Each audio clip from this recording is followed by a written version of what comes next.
Virtual reality class മുറികൾ, മനോഹരമായ പഠനാന്തരീക്ഷം. Kozhikode government medical college higher secondary school സന്ദർശിച്ച തമിഴ്നാട് വിദ്യാഭ്യാസ മന്ത്രി അൻപിൽ മഹേഷ് പൊയ്യമൊഴിയും സംഘവും അത്ഭുതത്തോടെ സ്കൂളിലെ സൗകര്യങ്ങൾ ഓരോന്നും നോക്കിക്കണ്ടു. പാവപ്പെട്ടവന്റെ ആത്മാഭിമാനത്തിന് സർക്കാർ നൽകുന്ന പരിഗണനയാണ് സ്കൂളിന്റെ അന്താരാഷ്ട്ര നിലവാരത്തിൽ നിന്ന് വ്യക്തമാവുന്നതെന്ന് മന്ത്രി പറഞ്ഞു. How our Tamil Nadu Chief Minister gets inspired by the Kerala government and the people.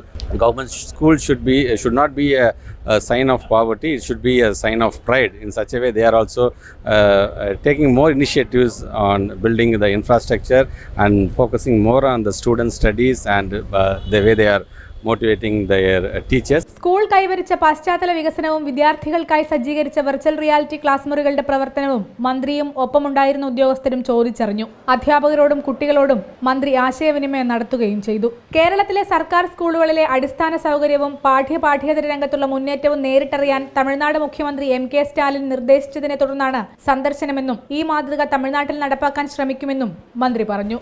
Reporter, Kozhikode.